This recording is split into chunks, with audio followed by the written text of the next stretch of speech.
what a great group of people from all around the world. My name is Bigwood. I'm the CEO and the Chief Changemaker of the GDS-Movement.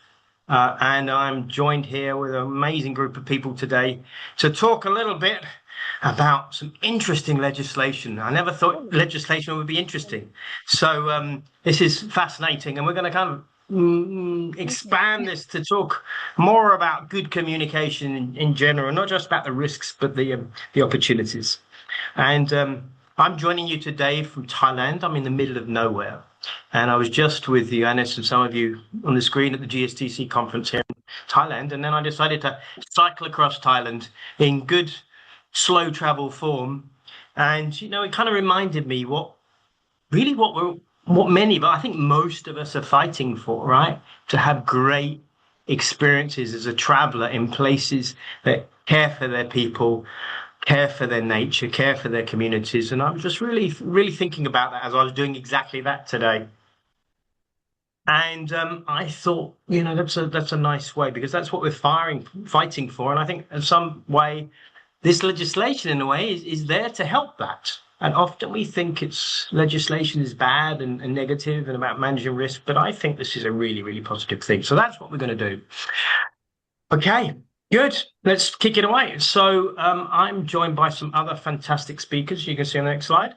So we have from my team, Antonia. Good morning, Antonia. Good morning, Antonia. Are you there? Morning, good. Everyone. Yeah. Fantastic. Good morning, Claudia. Hello, everyone.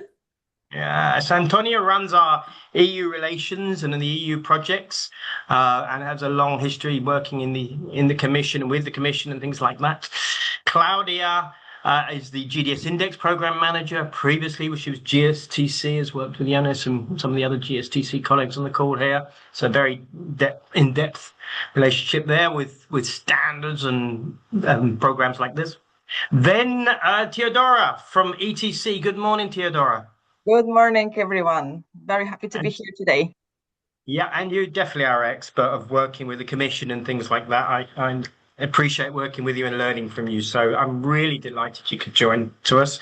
And I love the relationship we've been developing over the last year or so around this subject. So thank you.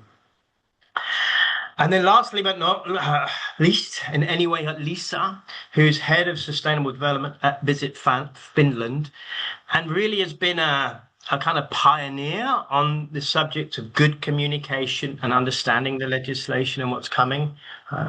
And really has done amazing work, and I feel like she's a sparring partner, and we're learning from each other as things are going on. So Liisa, thank you very much for joining us. Thank you so much, and good morning. Yeah, brilliant. Okay. All right, so what are we talking about today? So we're going to a little introduction about some other things, and then Teodora's going to start off, so a few words about ETC. Then we're going to come straight into the guide, and we're going to have a look at what this guide holds and what this guide is telling you, which we're about to launch. So really means giving you an update on what EmpCo is. Then we're going to go into talk about the certification landscape and how this is changing. We think it will change, what this means for certification, for those of you doing it, those of you applying for certification, and those of you issuing it to some stage. Then we got some great time for Q&A. We want to have lots of questions into this. And then Lisa's going to be a nice practical demonstration about how she's approaching this and what they are doing at Visit Finland. So I'm really interested to do that. And then some more Q&A. If you've been with us before, you know we're always super dynamic. We love questions. We really want to have lots of debate. I want to stress one thing. With this work we're doing, we are in no way saying that we know exactly what's going ahead with this legislation, with the application of it. we have done a lot of work. We've spoken to lots of lawyers. We've spoke to the EU, different departments. We've looked at it up, down, side with NECSTouR, with ETC. And this is our best understanding. We've gone through the report with the Commission as well to get their input and their corrections and tweaks. But I think we're all going to learn as we go through.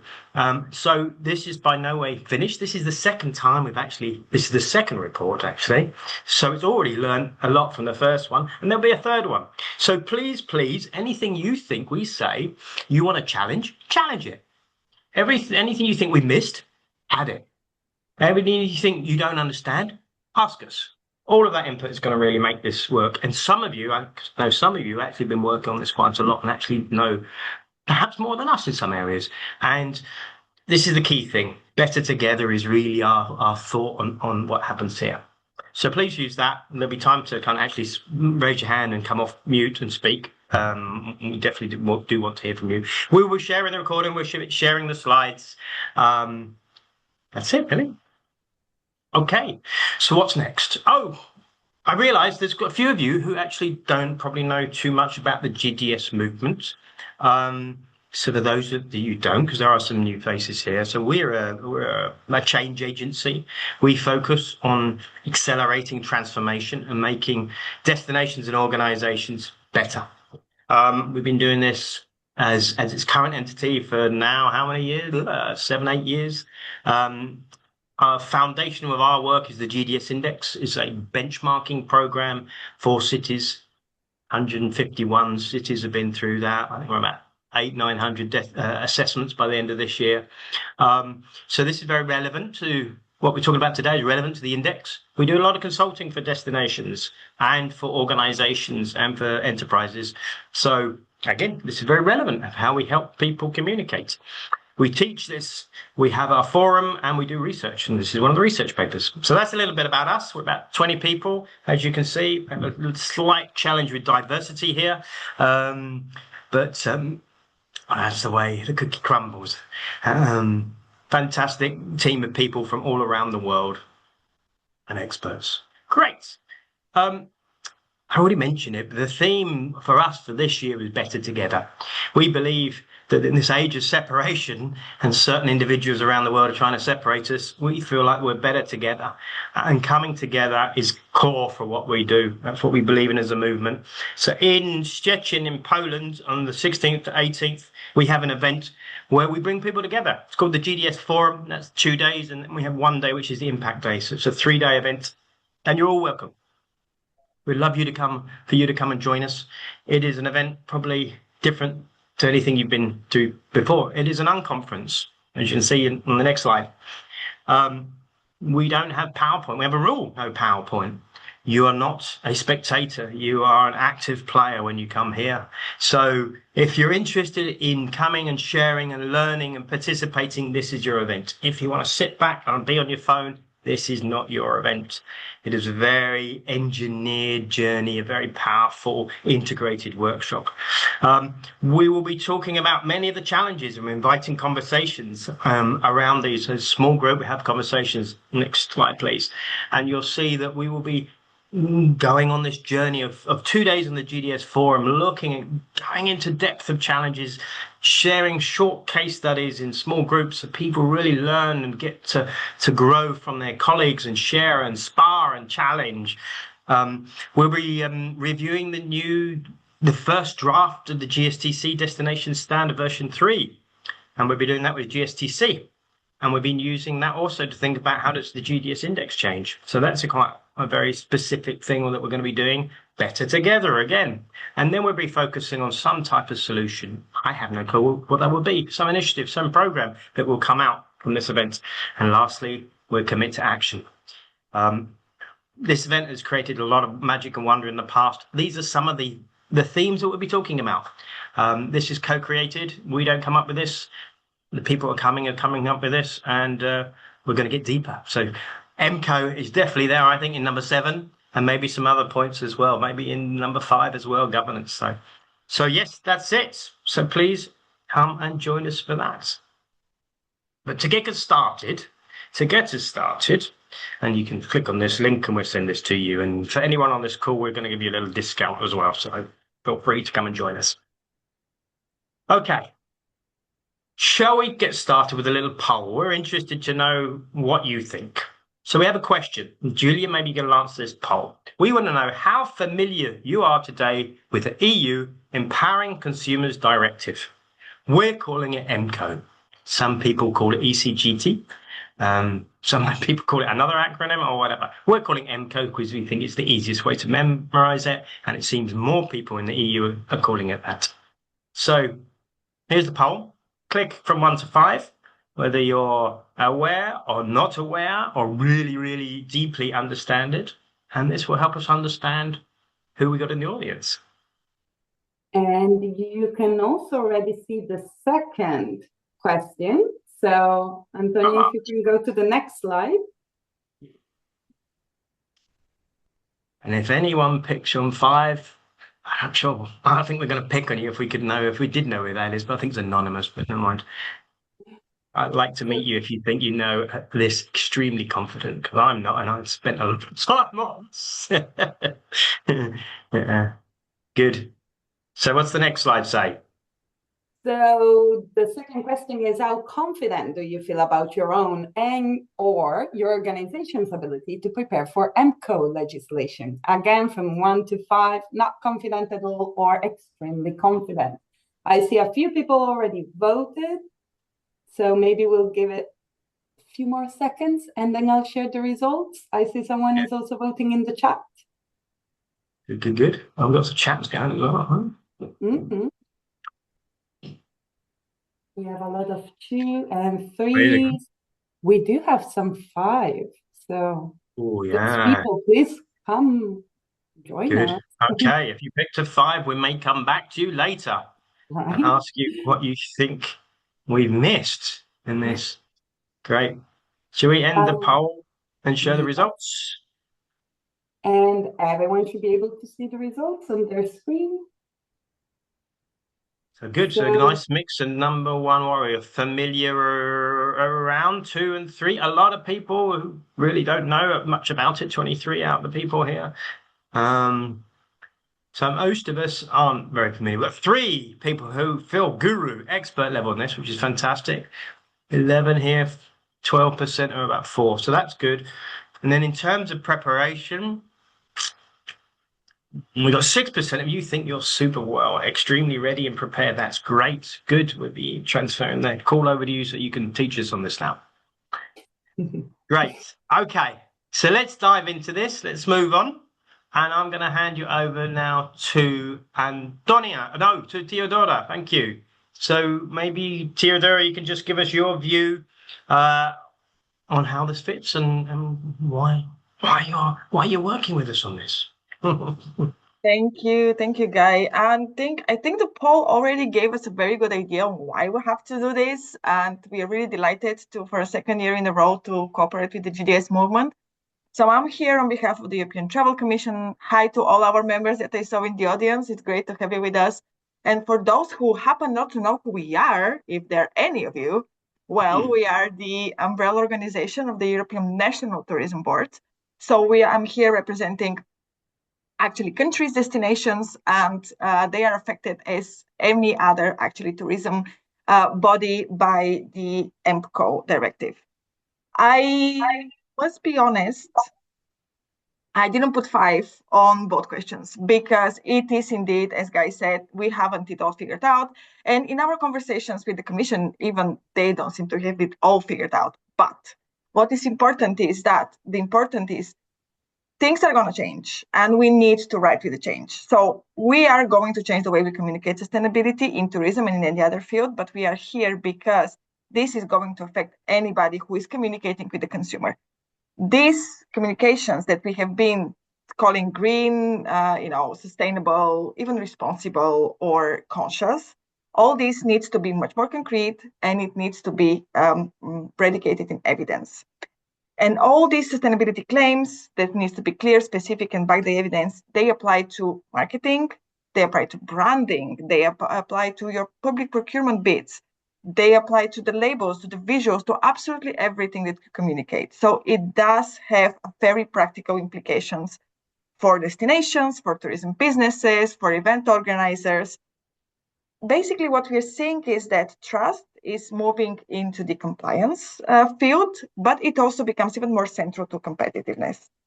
And this, legislation comes as a response to the fact that, and it's true, many environmental claims in the market today are vague or not well supported. We've all seen, we are the most sustainable or the greenest airline in Europe.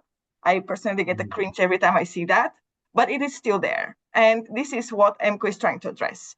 All these very, generic and absolutely unsubstantiated claims. But at the same time, we know that it also creates a lot of implications and complications even for the organizations that have been doing the great job of doing the green transition and implementing very serious sustainability policies. It's still a little bit unclear on how this should be communicated. What we are trying to prevent with this paper and with this webinar today is actually the risk of green hushing. So everybody who has done a lot of meaningful work in order to be able to say that they are behaving in a more responsible and sustainable way, they should be able to communicate this without having the doubt that they're not compliant and therefore staying silent. So while we need to avoid the weak claims, we also need to avoid the silence. And I think the goal here is to communicate better. And I hope that after this webinar, you feel a bit more confident about communicating better, clearer, more honestly, with stronger evidence, but also with more confidence. And this is where I also see that there is a clear business case to use this legislation in our advantage as well. Credible sustainability communication will help your organization stand out, for sure. It will reduce legal and reputational risk, and it will support your long-term competitiveness, because this legislation is across the whole board. So it applies to platforms, to your partners, to the procurement processes that you might be part of. So it's really having stronger proof and a better internal organization and communication policies. It's gonna help you stand out. And for destinations specifically, it's a great opportunity to bring your destination ecosystem together. So starting from your organization, marketing, sustainability, operations, data, partners, all these need to be aligned in order to substantiate your claims. But that alignment can also go into your external stakeholders, and this actually helps not only the sustainability credentials, but your whole tourism ecosystem. And we tried to make a guide which is really practically oriented, and it really helps you do this from wherever you are at this moment in the scale of 1 to 5 of preparedness and awareness. You will find something useful, but also pointing out the main risks, because they are risks and we need to be conscious of that, and offering practical steps for destinations and tourism businesses to communicate sustainability in a more credible way. I think the message is simple here. We should see this as an opportunity. We should take that opportunity to build trust, to work better with our stakeholders and the industry, and to eventually make Europe's destination stronger and more future-proof. So thank you for being with us today, and I hand over to, this time, Antonia. Yeah, actually, I'll just jump in there. Thank you, Teodora. That was amazing. What I loved was your positivity, and I think that's really important. We had a call with the Commission, with the Justice Department who wrote this, and we shared the white paper, and we had a really good discussion, and they went, it's a bit negative, isn't it? So that was the first draft, and we were like, where's the positivity? Where's the opportunities out of this? You're not picking up on that. And so we learned from that, and we took that feedback in, and we hope it's much more balanced now, because it's easy to focus on the negative side of things. But there's a lot of positive, and this is positive. This is about competitivity. This is about branding. This is about positioning. This is about future-proofing and trust and all those things that Teodora just said. So great introduction. That's a high level. Now, Antonia, she's the person who's written most of this with myself. It's going to go into much more detail. And so over to you, Antonia. Thank you very much, Guy, and thank you, Theo. So yes, as Guy said, we'll deep dive into EmpCo. And first to start, I would like to set the scene. Teodora has already mentioned a bit about green claims, that we have seen green claims everywhere. Who has seen similar claims as these ones that I'm showing now? We've seen adverts on 100% eco-friendly flights. We've seen holidays being advertised as the most sustainable. I'm sure you've seen many of these green claims. And please feel free to use the chat to write any of the green claims that have stood up to you, because it would be great to see the green claims that you've seen around. The green claims are misleading, as you know, as Theo said, and they signal a market failure. And the market failure has actually led to confusion in customers and consumers. A report from Trip.com showed that 32% of their clients were skeptical, actually, of the sustainability claims that were being made to the products and initiatives. And now some of you might think, okay, 32% is not very dramatic. But if you combine this with a research that the European Commission did some years ago, and by the way, this research is very important because it was the basis to the legislation that we are going to be looking at now. It shows that the research that the Commission did showed that 53% of green claims were found to be vague or misleading, and 40% were found to have no evidence backing the claims at all. The Commission also showed that many of the claims, and this was very worrying to them, were actually false. They were just false claims. So with this research, they decided to correct, they decided there was a market failure and they needed to correct this. And again, what Guy said and Teodora is that they decided it was a correction that would give an opportunity for those agents in the market that were operating sustainability in a good way, to be able to claim and make their green claims in a trustworthy way. So as Teodora and Guy have stressed, the EmpCo that we are looking at today is an opportunity to better communicate. And it's an idea that I want you to take with you along the presentation that I'll be doing today. But before we start and before we go into EmpCo, and taking the opportunity that we are a global audience, I want to say also that legislation and regulation on green claims is not only happening at European Union level. We've seen similar regulation trying to stop misleading green claims happen elsewhere. A very important legislation that was passed was in Canada. It was passed last year. It's C59, and it's very much aligned with what the European Commission and the European Union countries are doing now. The legislation is being amended, but that was also passed. The United Kingdom has also passed a green claims code, which is done by the marketing authority, and it shows what you can say and how you can say it. Australia, Japan, Singapore, they've all passed legislation very aligned to what we're going to look at today. And having today this audience from all over the world, please use the chat and write if in your countries you have legislation being passed on green claims, because I would really like to hear your insights on what's going on in your countries. Antonia, one thing the Commission reminded us is that the EmpCo in Europe, or any of these, most of them are not new legislations. They're actually amendments, tweaks, improvements to what was already there. So most of this has actually been there, hasn't been prosecuted or enforced much, but it has. You know, there's many cases against airlines and agencies that already have come up over the last few years. But the difference is it's changing. It's more specific now, isn't it? And I believe it's going to be enforced a lot more. Yeah, I was going to come to this basically in one of the next slides that I was doing. EmpCo, as Guy said, is not new legislation. It amends existing legislation at European level, concretely the Consumer Rights Directive and the Unfair Commercial Practices Directive. But I'll get to this in a second. So moving on to the report that we are presenting today. The report is Proof Not Promises. And as Guy said, it's the second of a series of reports that we are doing looking at legislation on sustainability that is being passed at EU level. The report is co-written with ETC, with European Travel Commission, and also with NECSTouR. And basically you have the QR there. if you want to download it. I just want to say, give a disclaimer. I only have 15 minutes for presentation, so I won't be able to cover all the contents of the report in this presentation. So please download the report. You have the QR there, as I said, and then look at the report, read it, follow this webinar, and if you have any doubts, feel free to reach us out. You have our emails at the end of the presentation. You have them in our website. So please contact us if you have any doubts, because we are here to help and assist.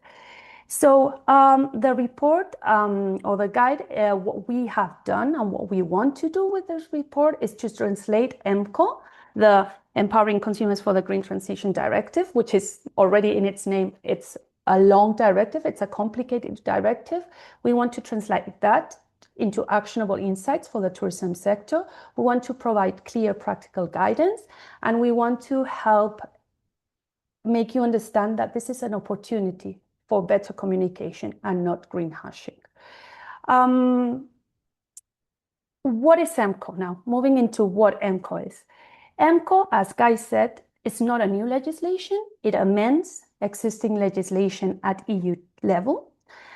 It's a directive, and maybe for those that are not in the EU and don't know the EU jargon, a directive is basically a legislation that is passed by the European Commission, the European Union, and the Council, and it is a legislation that requires member states are countries that are part of the EU, to achieve certain goals, but leaves it open for the countries to decide how they achieve these goals. So EmpCo is a directive. This means that every member state needs to transpose it, make it into national law by 27th of March, and most member states have done so. And then the directive or the laws will start to apply by the 27th of September. And as Guy and Teodora said, what EmpCo aims to is to protect consumers from misleading environmental claims and labels. How does it do that? And this is already going into the nitty-gritty of the directive.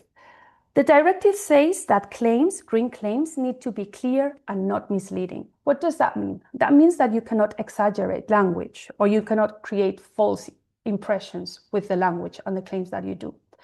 The claims must be substantiated and verifiable.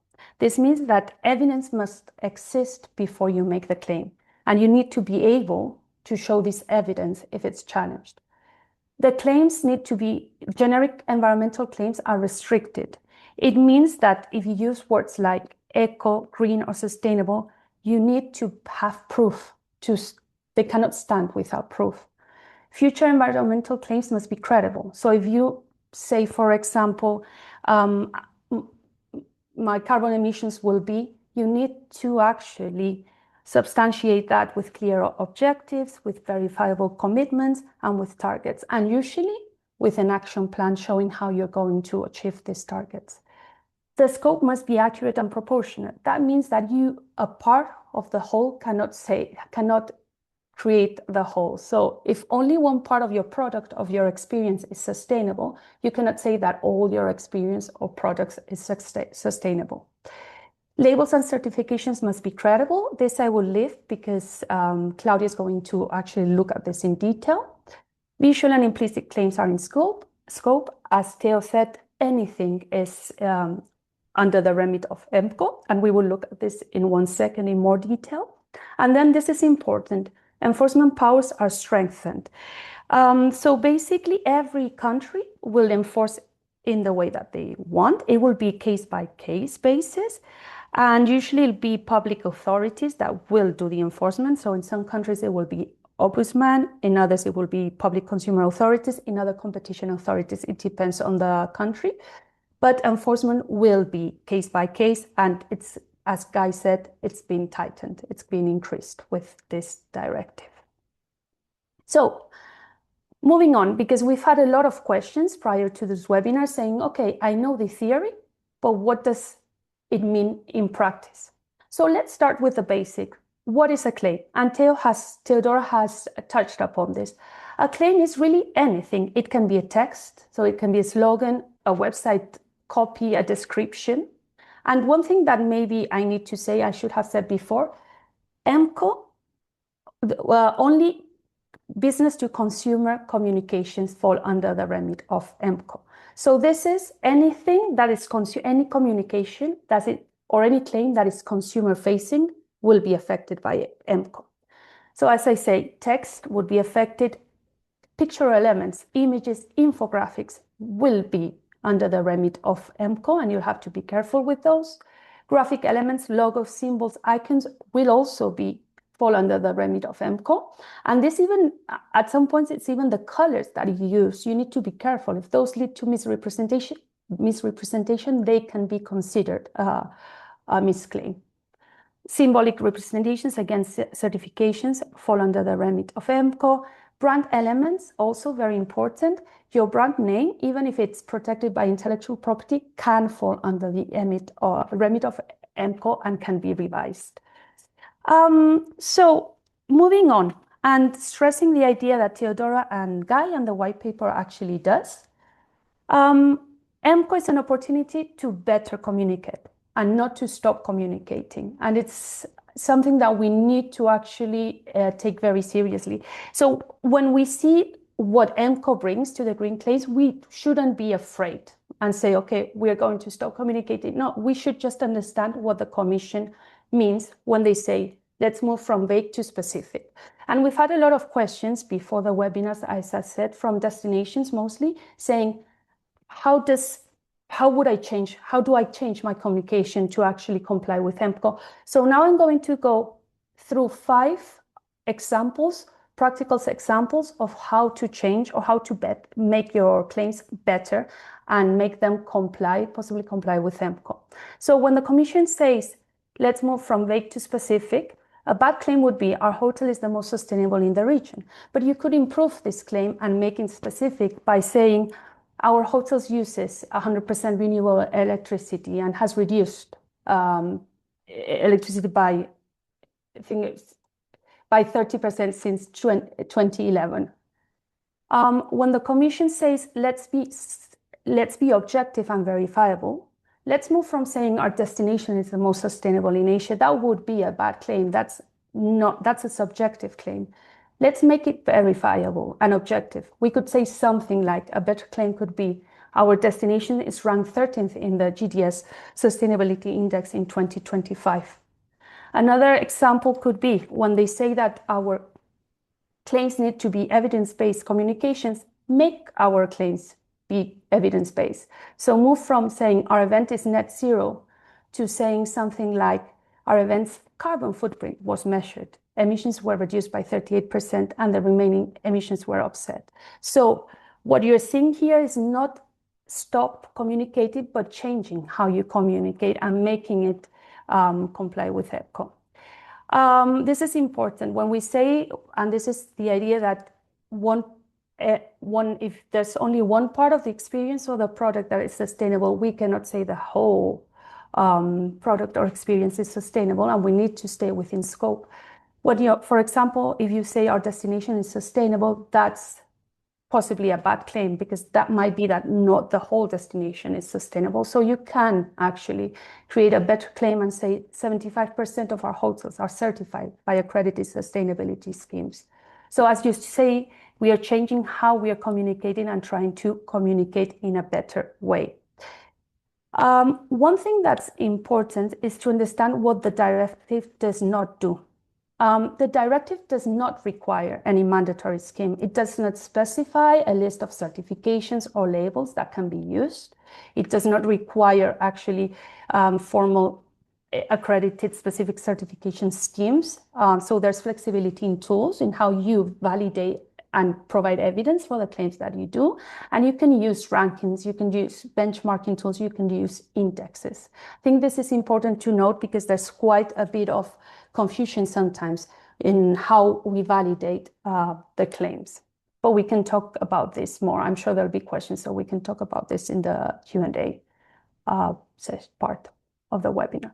So just before I finish, another question that we've had a lot from the destinations is, okay, now I understand the theory, I understand the practice, but it's impossible to implement in organizations such as complicated and as multi-level as the ones that we have in the tourist sector. So the GDS movement has developed a framework. We call it the six steps to credible claims. And it's a framework that will allow organizations to adopt these new rules. And this is it's a summary of the framework. So please go into the report if you want to and read the framework and the details in full. But to summarize the framework, it's 6 steps, as I said. And the first thing that we say is get your organization and evaluate. So understand your exposure and the current risk that you have. Review every single claim that you do in your website, in your communications to the customers. Once you do that, define, set clear internal rules of what can and cannot be said and how it can be said. 3, substantiate. Back every claim with robust, verifiable evidence. 4, the 4th step is align. Create consistency across departments and partners. 5, support your team and your teams. Train them, do capacity building, tell them what EmpCo is, what can be said and what cannot be said. And 6, continuously monitor, review what you're saying and keep the communications up to date. As I said, this is it's a summary. You have the report. It's much more in detail, so please look at it if you're interested. But this is a framework that we've developed for organizations to start creating or adapting to EmpCo. Can I just jump in there? Yeah. Are you there? Because there's a few interesting questions that I think fit now, actually. So there was a big question about who's actually transposed and released the law, right? And so quite well picked up on. There's we've noticed 4. So we've seen Slovakia, Lithuania, Italy, and Denmark, and we've gone through the laws. And they are slightly different. Right? Some places have a slightly different approach. I'll come back to that in a second. So that's transposed, right? Then there is a whole list of other countries who've actually got draft legislation. Yeah, so those are Denmark, Germany, Ireland, Italy, Spain, and France. Those were and more, right? Lithuania, Latvia, and Romania and Slovakia. We have Romania as well that transposed the legislation recently. Fantastic. That's great. Thank you, Andre. Okay. That's good to know. Yes, because I did check yesterday the European Commission's website, but I could see, for example, that they didn't have Spain and France as drafted. So it was out of date. So I've sent an email, but to ask them to update the website. So that's good to know because the Commission, that wasn't in the Commission's website. So that's really good to know. Thanks. There is a web page managed by the EU that lists those. For some reason, it's offline today. I was about to share it with you, but it's not working. So maybe that's because you knocked on their door, Antonio, and asked them to update it. So we'll share that again when we know what it is. But as I said, they've got just that countries have until the 27th of September to update this. So there is time. Andre, you mentioned Romania. If you got the link to the law, we'd love to collect it. We're trying to collect all the laws and put them, and we're kind of analysing to see the differences between them because there are national differences. But Andre, can I ask you, Romania have they approved the transposition? Has already been approved, or it's a draft law? It is approved. It is an amendment of another legislation for consumers. And I'm searching for the link now, guys. So I'm trying to. Actually, we have an internal meeting after this webinar to discuss the case. Yes, and it's special because we have a certification scheme in terms of eco-tourist destination. So we don't know yet how it is adapted. I'm sure Claudia might be able to give you more light on that. Thank you very much. Guy, you're on mute. We're not going into it now, but if you look in the report, we've defined 3 types of approaches we're seeing from governments in terms of how they interpret the law. And more enforce the law is really where it's different. Actually, in enforcement, whether it's consumer law or a corporate law or whatever law. So you'll see that in the reports, and we'll bring that out. If we have time, we'll maybe drop back at that. But let's carry on because we're against the clock. Yes. So just like Thanks, Guy. And yeah, we can look at the 3 types of enforcement that we've actually analyzed, if you're interested, because I'm running over time. But just, I'm going to finish just with the idea that Guy, Teodora, and I have been telling you. We are seeing there's the highest risk that I see of this directive is not the enforcement penalties that might be applied, but greenwashing. We have already seen greenwashing happening. So internal data that GDS-Movement has seen that only 53% of destinations actually communicate their sustainability efforts and strategies. And we know it could be much more because there's many more destinations that are part of the movement that are doing sustainability. So the greenwashing is the real risk of this directive for me.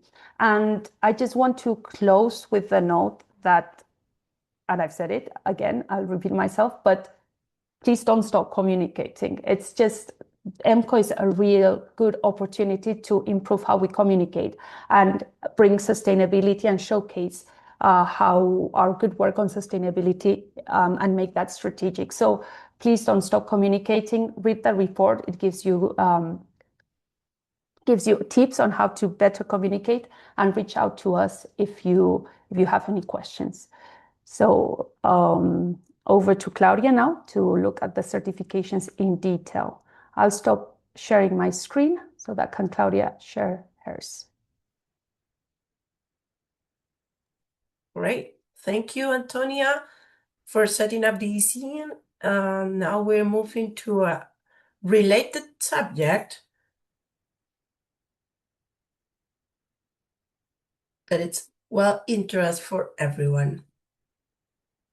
Let's talk about the certification and how EmpCo is shifting this landscape. Before jumping into that, I think it's important to mention that the tourism sector has been developing into sustainability for such a long time. And across those years, we have different organizations, some of them are here as part of our audience, like certification bodies, working very hard in supporting businesses for the industry and also destinations in reaching the sustainability journey. And we invite all certification bodies that are joining this webinar to share your thoughts and all the work that you have been doing through the years, because that definitely your support has been key in helping tourism dealing with all the challenges that all we know. That said, let's move into how the regulation and how the directive is shifting the landscape of certification. And we can see that we are moving into one direction. We are passing from having certification as a symbolic endorsement. That's how we have seen certification in the past years. But now we are moving into a verifiable proof. And when I said this is because this directive focuses on claims, but certification is one of the options that can help ensure your sustainability claim is clear, is substantiated, and verifiable. And when we said substantiated, as Antonia and Teodora has mentioned as well, is about having this clear, reliable evidence that match what we are expressing in the claim. And because of this, certification schemes will be highly scrutinized in terms of their governance, in terms of how they have the system, if there are clear structure, if there are clear impartiality. We are also looking into more rigorous evidence. We need to have a specific data and evidence that can back up all the sustainability claims that we will present. And this is the key where certification can help you support the credibility of these sustainability claims. Saying that, it's important to mention that certification is one pathway, it's not the only one. When we see the directive, they are not indicating that you need to have a accredited certification, and also there is no a specific indication of a certification. You can also rely on a verification, external verification. And that is key because we also need to consider that although this directive coming to the European context, when we talk about sustainability claims, is also reaching consumer. And we have regions outside of Europe that reach the European consumer, and those will be the regions that might have other challenges to afford. And now move into what makes a credible certification. And here we have separated this in 3 areas for easy understanding. You can read in detail more in our white paper. One is the governance and access pillar, where where the directive indicate it should be open. The criteria, the standards should be open, transparent, no discriminatory access in terms of related to the certification, and it needs to be developed with the involvement of experts and different stakeholders. And that is something that we have been doing across the years in the tourism sector. So this is not something new for us. Then we have the section of verification and enforcement, and here is the key. There is a requirement on clear procedures. So there will be process for non-compliances, or for example, if the certification need to be withdrawal, and also independent third-party assessment. And when I say independent third-party assessment, it's also important to consider one aspect. One is the certification, the standard scheme owner, the one that developed the criteria, and we will see that in a few minutes. The other is the certification body that conduct the certification and make the decision and provide the certificate. And another one is an accreditation body that monitor the certification. Then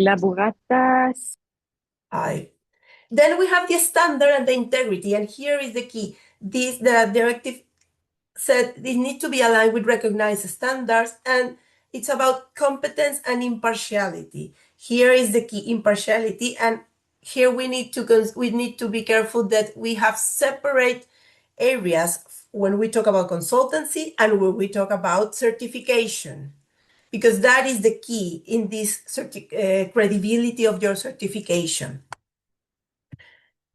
What do we need to watch out? And here is important, since we are moving from this symbolic endorsement that certification used to be, and we have seen across the years, to verifiable proof, then we have to be careful at the moment of choose a certification, if we go in that direction, that the labels are not self-created, and you don't have a scheme owner that at the same time is a certification body. Then about the transparency, and here's where I was sharing before, the differences and the clear separation between consultancy and between delivering a certification, because you can't be part of the process you have been supporting. Then we have the broader sustainability claims, and here is where it's a little bit blurred. We have cases where there are some partial criteria that only cover social or environmental aspect, but when we see the claim, they said it's sustainable or is completely green. So this needs to be a connection. And be careful of labels that may mislead the consumer, because we have seen over the years that there are thousands and thousands of labels, and now the directive gives the opportunity to clarify the pathway in benefit of all of us. So to wrap up this part of credible certification, before and until now, I would say we have different labels, we have different marketing badge, there are a lot of signal of intention, and that is good, but we are now moving into a territory of evidence. But the evidence is there. We just need to dig in a little bit more and see what we have been working on, what we already have in place. Look for those verified claims. Independent verification is the key. So certification is no longer about having the label. It's more about what the label can help you to prove. what are the core principles here? And here is where I want to share with you, and you will look more in detail in the white paper about credible claims, and here's the connection between the certification and the sustainability claims. There are core principles that apply to different areas: DMOs, tourism business, events, organizers, suppliers, all the tourism supply chain. We need to have precise and evidence base. The scope of these claims need to be connected to that methodology, and that process need to be clear. We need this independent verification, and the claims need to have a backup, need to have that evidence to show that what we are saying is completely accurate, and we can demonstrate and ensure that all the claims are at the same time aligned when we talk about supply chain. It's important that we keep in mind, if the claim cannot be proven, then it shouldn't be communicated, but that doesn't mean that we should stop. The purpose here is to look deep into what we have as an evidence and find a way to communicate with verifiable data. Important here is the distinction that I was mentioning before. In the context of sustainability certification, we have distinct roles, we have clear responsibilities, and this one couldn't be overruled into each other. One is the scheme owner. The scheme owners define the standard, the criteria, and the rules. Then we have the certification body. The certification body is the one that uses the standard from the scheme owner and assess the conformity to a hotel, a tour operator, and makes the certification decisions. And we have another important organization that is the accreditation body. This one is the one that accredits certification bodies, ensure and evaluate the competence and the impartiality, and assess against accreditation requirements. Can be ISO 17065, and it can be additional requirements depending on the sector. In the case of tourism, there are other additional requirements, and these roles needs to be clear. Having in mind this, we have also seen progress across the travel platforms, and this travel platform has been supporting the sustainability claims across the years. They have been working since the beginning. We have two platforms that most of us in this audience know them. One is the certification initiative that Travelist has been developing in the past years. Right now, they publish a transparent list of schemes that are self-declaring the alignment with EmpCo. And they also provide support to comply with this regulation. And they are improving this consistency and comparability across their own data hub. Another key player is Booking.com, and they have the sustainability program that has evolved over the years.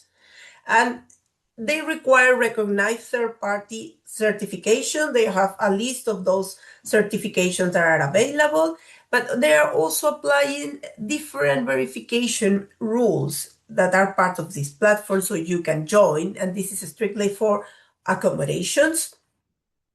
And this helps definitely to increase your verified properties, but this is evolving, this is in progress.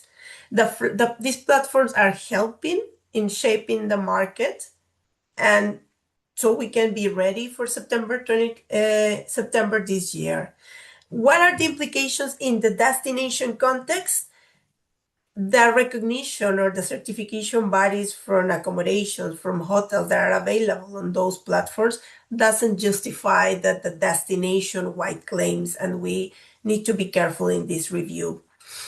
Claims must be connected to the evidence. And with all that, well done, Claudia. Thank you, Tanya. Thank you, Claudia. Got to think a billion questions come in. Let's pick on some of these, right? And then we'll pick on some afterwards, right? So I think a good one someone asked was about the Glasgow Declaration, right? So many of us sign up to it, and some of us sign up to it. Some people sign up to it and say, basically, we're going to be net zero by 2050 just because we signed up to it. That's not a really good claim, is it? So you're more than welcome to go and say we've signed up to Glasgow. There's a credible methodology behind that in Glasgow. But if you're going to claim you're on the journey, you need to back it up with something like SBTI, okay, that is a clear methodology with your data to show that you're reducing carbon emissions per year, and you're on a trajectory to get there. And then you should have that verified by an external party. So that's what you should do with something like Glasgow, right? If you want to do that. Okay, what else was out there? Perhaps Melanie Wachter and Chris Roche talking about B2B. So like good one. Yeah, if EmpCo applies to business communications, no, it's basically for business to consumer communications. So no, and yes, and this is really where it gets confusing. The direct is very clear, as Antonia said, so she's totally correct. It does not require that. But some of the legislation has been changed to be more than what the directive is. So the Spanish one actually covers private bodies, public bodies, and so it's slightly different. And there's other ones that are different. So it is a bit complicated in some ways, but in general, Antonia is correct. It doesn't cover B2B, but just be a bit careful on your national legislation when it comes out, because it may have changed. Yeah, I was going to add that the Commission is very clear that it's only to B2C, and actually they say but they mention that it applies to commercial practices affecting consumers' economic interest at any stage of the communication transaction. That's what the Commission says. So basically that has actually what Guy has said. It has created or has given room for some member states, countries, to be a bit more, not to be as clear that it's just B2C. So you just need to be careful with some national legislation, but in theory it's B2C. Yeah. And I think there's an interesting sub point there, is that there's a legislative direction, right? You can't do things. But then there's the soft power. And I don't know the correct way of saying that, but to me, it's soft power is like what people will accept or not accept in the future, and the consumers will accept. And that's, I think, that's going to even perhaps be even more tougher. And then we've got the third line is what you were saying earlier, how Travelist and Booking and what they're expecting. Like Travelist was a good example from Claudia. They want people to show that they're following the certification bands are following the EmpCo journey, but they're not verifying it themselves. So there's a different approach there. So there's different approaches coming out of the market. What else? Okay. A good one. Do all claims, Cloud, this one's for you. Do all claims have to be backed up by a certification? No, the directive doesn't prescribe and doesn't require that needs to be a certification. We're talking about external verification as well, as long as we have this differentiation, the scheme owner, and the one that provides the external verification of the certification. Okay, good one. How about another word? Let's get a bit tougher. Do all certification bodies, according to EmpCo, have to be accredited? No, they do not need to be accredited. That's also part of the directive, as long as they comply with the requirement. And this will vary depending on the transposition to each country. Yes, this is the key, because each country has independence in terms of how to apply, as long as they follow the similar requirements that are in the directive. So that's where people sometimes get confused with green claims was requiring accreditation. So there's definitely a movement to require all certification bodies to become accredited. In fact, Ionis passed me a report from the EU from yesterday, trying to influence the new strategy coming out to require that. So there's definitely going on. I think it's definitely best practice. Other people will require that in the future. So it's definitely the direction, but is not the requirement today. What else? What else? Oh, we had a good one. Tough one for us. What about the GDS index? Whoa! So are we a certification, Claudia? No, we are not. Okay. So can destinations use us to make green claims? What do you think? It's a tough one, this one, isn't it? So we externally verify the data. Okay, so there is a clear process. Our standard, our criteria that is used by the destinations follows the ISIL code of best practice. So there's a clear methodology behind that. But we don't claim to be a certification, and it is not done as a certification. So it can still be used. It has to be used carefully. And so we are working very much with our destinations, how they make the claims and how that is done. I think this is a good example because it's really, this legislation is changing how we govern ourselves, how we manage our own, what we call it, assessment processes. And even though we're not a certification, we're having to up our game to kind of be more like a certification body in some ways. And that's also forcing us to really create a clearer pathway from the indexing, which is much more about data, getting your processes going, communicating what you're doing, engaging people, to the next step. So we have a clear pathway now to GSTC certification, of which we will hand it over to an external body. In this case, it's Video, who do the verification and the certification of the destination for us. Very clear boundaries. So that's how we're doing it. And we're learning as we go on that journey too. And we've got until September to get it right. Anything else? Oh, can I have ISO, Renate, good question. ISO certifications are kind of the good child of this process at the moment. They're looked on very favorably by the Commission and the systems of the Commission. So ISOs are good certifications to have. They're very clear in terms of who creates the standard, who implements it, if you've done that right, and then who certifies it. So that's very clear in ISO, so that's a good one to have. Other event standards are not so clear. I think the event world is a little bit behind the tourism world on this, definitely, and there needs to be a bit shaking up. So a few of the big event standards are in review at the moment. I think there's so many questions coming in, but we'll still have time to get them later. And if not later during this webinar, we are collecting them all and we'll answer to those. Yeah, let's hold that. Let's come back to compliance. There's who checks compliance. There's a good question been asked multiple times. So we'll come back to that after Liisa. So Liisa, some of this is really clear. Some of it is clear as mud. We're interested to how you approach it. Tell us how Finland is working on this and how you've approached it. Lovely to really interested to hear about that. Over to you. Yeah, thanks for having me here. And it's actually been really nicely to follow the presentations and the chat. And I feel like finally having peer-to-peer support. It's been quite a lonely journey sometimes with this directive. I will be sharing my presentation here, but first, I don't know if it's just me, but with this tree behind me, I feel like I look like the crusty clown.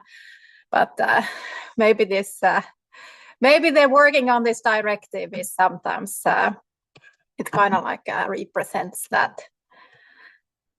Yeah, just while you get your slides there, I just want to remind everyone, this is a directive not for tourism, not for the events industry. This is a directive for everything, right? And this, we were talking to the Commission last week and they were like, sorry if we don't get back. We've got the plastics body and the petroleum industry and the telecom industry and this industry and that industry. She's, I can't breathe for the amount of emails we're getting. So she says, do apologize for not getting back to you and not being able to participate in the call because we asked them to be here.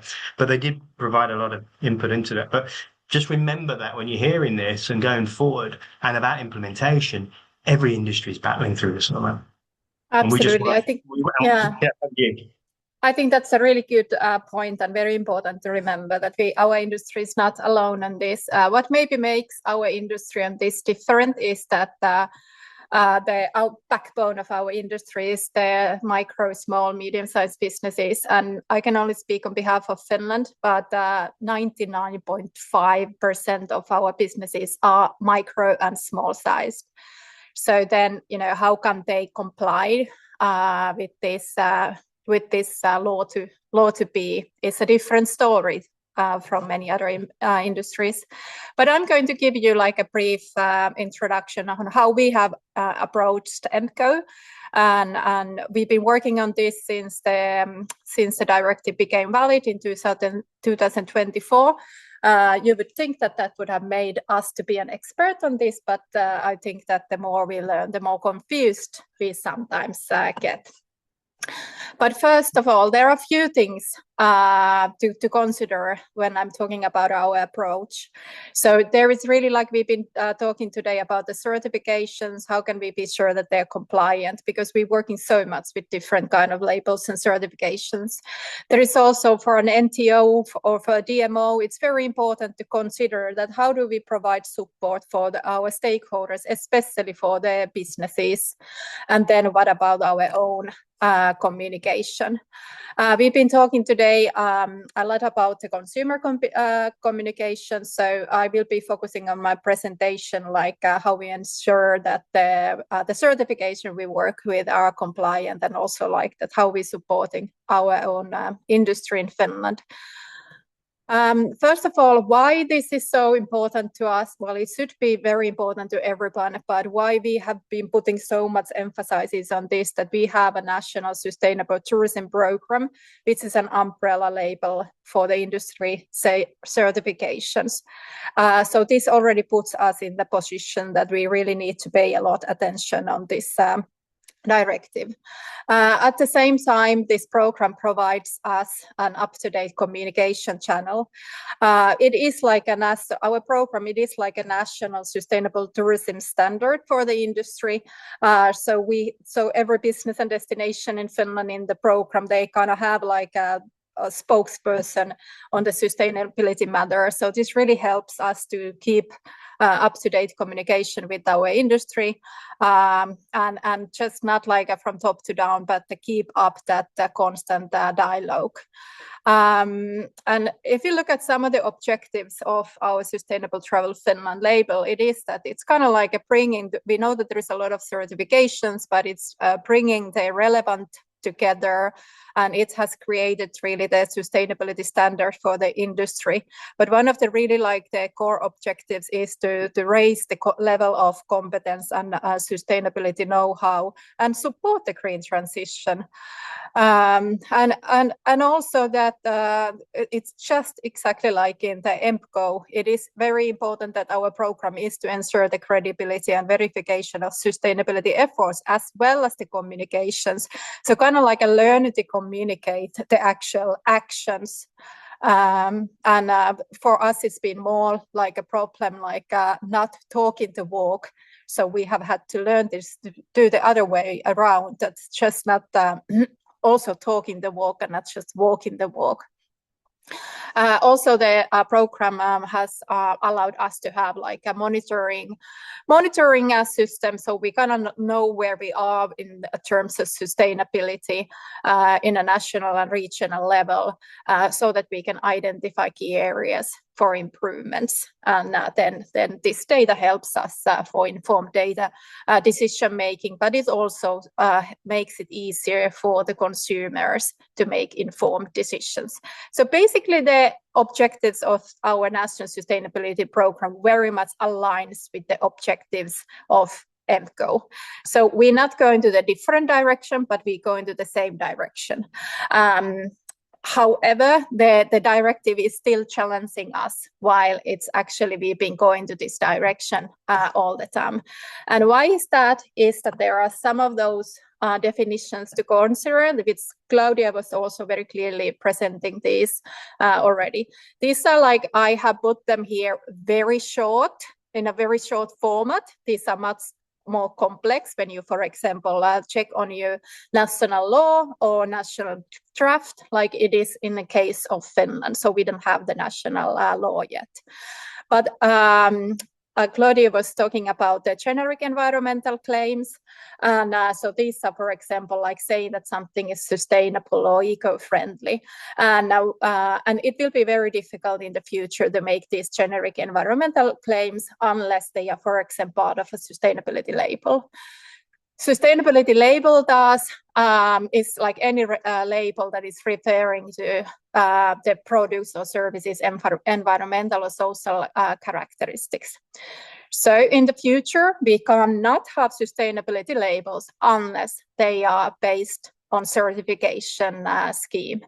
Otherwise, it will be seen as unfair and misleading marketing practice. And then the certification scheme, like Claudia presented, it needs that means that there must be a third-party verification scheme that certifies that the service or the business complies with a certain requirement.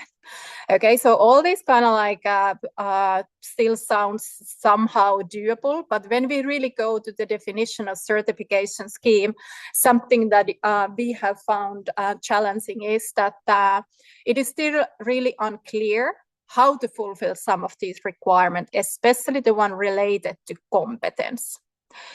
So, for example, for our national scheme, we have a third body to doing the verification and monitoring. They are very competent. They're the most competent in the country. But now this directive also defines how to showcase that you are competent. And if you're really if you're looking into this, one of the ways to approve the competence is the accreditation. However, for example, in our case in Finland, there is no accredited body whose competence covers all industries within tourism sector. So this cannot be then, for example, our chosen way, because also the law needs to be fair. The law can't be something that you can't reach. One of the ways to prove the competence is also to have the national standard. Well, in our case, we don't have a national standard. So these are some of the kind of like challenges that there are. And we all know that the time is ticking. And I know that there is many bodies, for example, in our country who are working on this. So what then could be the option to showcase that you are competent? And it might well be that many of the certifications are already competent. It's just not been written yet there that how to prove the competence. But how is this, Thomas, related to me or for us in Finland is that here are some of the certifications that we currently accept under our Sustainable Travel Finland program. So, of course, we need to ensure that these certifications are compliant so that we can keep on having them in our program. But also, we have a label for our program. And our label, Sustainable Travel Finland, it forms a generic environmental claim, which is allowed only if it's part of a sustainability label that is based on a certification scheme. So in order to continue with the program as it is today, we need to meet the definition of all of these. So the generic environmental claim, sustainability label and certification scheme, bearing in mind that in the first place, we never wanted to be a certification system, but we are a national sustainable tourism program, which is an umbrella program for the certification. So there will be like certification in the future, because this is how the this is what the law will require from us. So what about the certifications? Are they compliant? This is so many times asked in many countries, that how can you be sure that the certification you use or what you promote to your businesses, that they are compliant?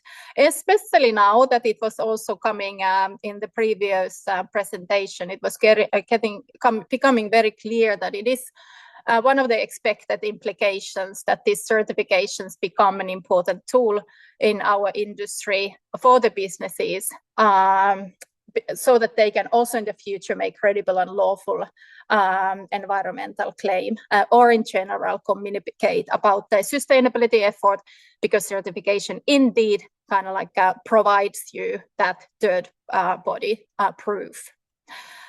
But then can we have there then a list of these certifications? And like Claudia already mentioned, that actually no, there will not be a list, because it will be the enforcement will be done in the member states national consumer protection authority, so who already exists in your country, who is already looking after the consumer protection. Typically it will be the consumer ombudsman, and the consumer ombudsman always work reactively, so they don't proactively check that things are lawfully compliant, and therefore there will be no like a proactively prepared list or some kind of validation of environmental claims. But this enforcement will really take place only after the communication has been published in case-by-case basis if concerns arise. But it's also very good to bear in mind that this is not an authority who will be going around and screening your communications or screening your certifications if the consumer is making a claim, is concerned about being misled by your marketing. So we, for example, Visit Finland or any other NTO or a DMO is not the supervisory authority, so we can't either validate or approve certification scheme on behalf of the authorities. And this was also a lesson for us to learn, because previously we were the ones who were approving the certifications that we accepted in our national sustainable tourism program. However, from here on, the certification schemes must themselves declare that they demonstrate with the legal compliance. And I think here is, for example, what the Travelist is doing a very good work on kind of like publishing this list of the certification who have already declared that they comply with this directive or the law to come. And this is also, so I wanted to highlight this because I also want to emphasize the understanding. I have been seeing some comments on this kind of self-declarations that this is not enough, you should have some kind of a body authorizing it, that you are complying, but this doesn't exist. And this is actually how it's been in the back, in the previously as well. This is how the consumer protection work. No one is proactively telling that, hey, that you are now complying with the consumer protection. So my message to you is that be patient. I know that September is soon and we all have to comply. But as Kai also mentioned, there is only a few EU member states who have actually published this, transposed this into national law. So we can't even be like experts on this yet. There are no experts on this yet. If you're worried about, if you certify it, and you're worried about your certification, if it will be compliant, stick with your certification, because the certifications are working on this very hard to be compliant by the end of September. So they are usually the most knowledgeable body on the process and can keep you updated. So my advice would be that stick with them if the certification works for you, and if you have a trust-based relationship with your certification. And I'm sure that we will be a lot wiser in the coming months. I'm coming in the very end of my presentation, but I also wanted to highlight something that, you know, that how this tourism ecosystem is in chains because of this this directive. I've been working with the many laws or directives before, but I have never seen a directive this complex before, that is so kind of like difficult to translate into logic. So the meaning is good and we need that meaning. There is a reason why we have this directive, but it will be challenging us. But we are not alone in this. So I sometimes think that gone are those days that I was working with tourism businesses and regional DMOs in my country to advance sustainability. Now in my daily work, I'm working with the lawyers, ministries, different kind of national authorities, certification bodies. And then because this is an EU level thing, of course, it's been really important to have the support and constant dialogue with European Commission, ETC and GDS-Movement. And this I think that really like highlights the complex of this directive and how it's like changing our way of working and how we define tourism ecosystem.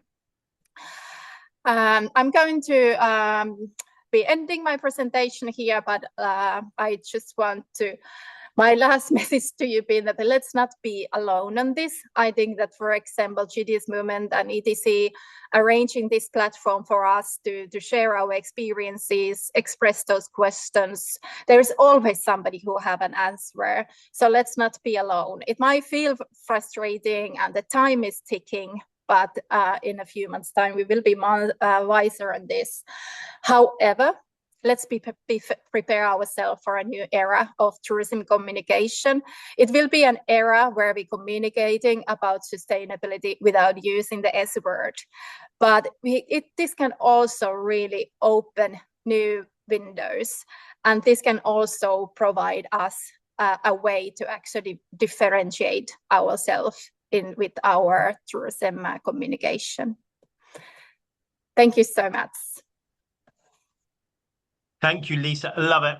And I didn't expect anything less from you, but your approach is really raising the bar. It's a real low risk, high impact approach. And I like that. You really you pushing the bar and raising the bar. So well done. Thank you for that.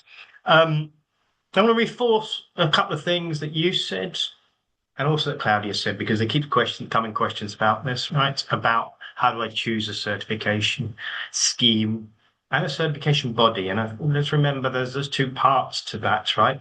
So you want to be choosing a scheme that follows a standard for how that certification criteria, the standard, the scheme was created. Okay, so that could be someone who's following ISEAL, ISO 2014-24, could be 25, depending on what that program is about. Okay, so that's one side of it. So are they doing that? Are they following? Are they certified that? Okay, the second one is who is going to certify that? Who's going to actually verify compliance? Okay, and that's a different thing. And there's a different ISO for that, 1765, or there's other ones, right? Depending what type of standard it is. So you want to see if someone is doing that. I would say of all those logos that you showed on the screen, I think everyone's in action. Not everyone's there yet. There's a lot of work. Green Key I think there's a webinar next week who are going to announce their approach. They've had to do major reorganization. Huge. This is expensive. This is very, very expensive. We were looking at some of these costs, 50 to 100,000 euros for a certification body, some of this accreditation. So the scary part of that is those costs will probably come back to us as people that want to be certified at some point. So that's the negative part. That then rolls nicely into what Liisa was saying is this expensive, right? And yes, some of it is expensive, right? And it's not fair on the SMEs. And so there's a challenge there. We were doing some work with University of Surrey, and wasn't it something like 90% of the certifications are all big brand hotels, Claudia, in the hotel space? I think it was 90 something. Most of them from hotel chains. Yeah, so we have a big challenge with SMEs. So I think it's really interesting that GSTC, for example, is working on a SME version. People like Green Tourism in Scotland are trying to come out with a compliant way to do SMEs. this is where we need to focus. So if you're a certification body out there, please think about how you can create something. Just to add that, Guy, please. Because I think here is important that we see the opportunity, because the barrier is there. The certification can turn these into barriers, especially for small medium enterprises. And if we think in other regions outside of Europe, like Africa or Latin America, then we need to make this scalable. And I think something to explore is group certification. And this comes along to the same type of suppliers like accommodation or eco-lodge. This is something to explore. GSTC have had that one in the accreditation manual, but it's in a very early stage, and I think it deserves more to explore about that. And another aspect that I think it's critical is for areas outside of Europe, and probably also in Europe, it's looking into this group of competent auditors, and this is related to Lisa's question before as well, that work under a structure. This is about governance and a structure verifiable system, because we understand the challenges and the barriers in some regions. So we need to look for different alternatives and see how we can have a more open access rather than load the requirements. It's more about giving the access to adapt to different contexts.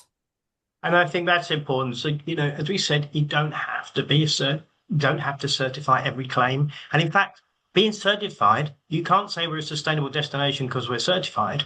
You can say our management system has been verified following the certification, but you can't just make a blanket claim. So it's still not the only solution. So you want to be looking for solutions that help you, support you, and you're looking to see your providers are going on that journey, even if they're labels or much more vertical, they're not so wide. So someone like us, we're very much changing how we separate the people that assess, can't be consulting, how we change our work, how we put in governance process, how we use the standards ourselves. So you want to be looking for people that are doing that kind of work and evolving. And no one's going to be perfect.